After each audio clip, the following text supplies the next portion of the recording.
அன்புள்ள மகனுக்கு வாழ்வும் தாழ்வும் சில காலம். பொய் சொல்லி வாழ்ந்தவனும் இல்லை, மெய் சொல்லி கெட்டவனும் இல்லை. 3 காரணங்களுக்காக நான் இதை உனக்கு எழுதுகிறேன். 1. வாழ்க்கை, அதிர்ஷ்டம், நல்ல வாய்ப்பு, இடையூறுகள் ஆகிய அனைத்தும் முன்னரே அறிய முடியாதவை. 2. நான் உன்னுடைய தந்தை. நான் உனக்கு இதனை கூறாவிடில் உனக்கு இதனை யாரும் கூறப்போவதில்லை.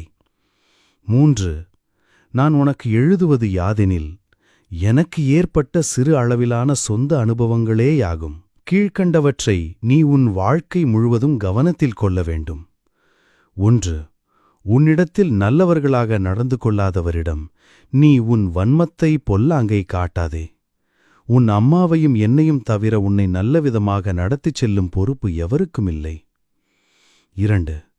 இந்த உலகில் இன்றியமையாதது என்று ஒன்று இல்லை. உனக்கு உடமையானது என்று எதுவும் இந்த உலகில் இல்லை.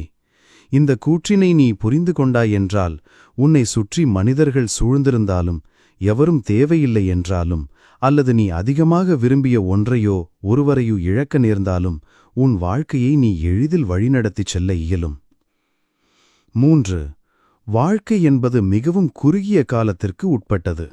இன்றைய வாழ்க்கையை நீ வீணடித்தாய் என்றால் உன் வாழ்க்கை உன்னை விட்டுச் சென்றுவிட்டதை நாளை நீ கண்டுகொள்வாய். வாழ்க்கையின் மதிப்பினை நீ எவ்வளவு விரைவில் உணர்ந்து கொள்கிறாயோ ஓரளவாகிலும் நீ வாழ்வினை அனுபவிப்பாய். 4. அன்புதான் என்றாலும் அது உறுதியற்ற ஒரு உணர்வேயாகும். காலத்தை பொறுத்தும் ஒருவரின் மனநிலையை பொறுத்தும் இந்த உணர்வு மங்கி குறைந்து விடுகிறது. உன்னை மிகவும் நேசித்தவர் உன்னை விட்டு விலகிச் செல்லும் பொழுது நீ அமைதியாக இரு. 5. வெற்றி பெற்ற நிறைய மனிதர்கள் நல்ல கல்வி அறிவு பெற்றவர்கள் இல்லை. நீ சிரமப்பட்டு கல்வி பயிலாவிடினும் வெற்றி பெற இயலும் என்பது இதன் பொருள் இல்லை.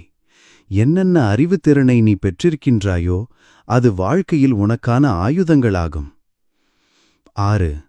என்னுடைய வயதான காலத்தில் உன்னுடைய வருமானத்தை சார்ந்து வாழ வேண்டும் என்ற எதிர்பார்ப்பு எனக்கு இல்லை. அதேபோன்று உன்னுடைய வாழ்க்கை முழுவதும் நான் உனக்கு நிதி ஆதாரங்களை அளிக்க இயலாது. உன்னை வளர்த்து ஆளாக்கும் வரையில்தான் என்னுடைய ஆதரவும் பொறுப்பும். நீ வளர்ந்து விட்ட பிறகு இந்த பொறுப்பு முடிவடைந்து விடுகிறது. அதன் பிறகு நீதான் முடிவு செய்ய வேண்டும்.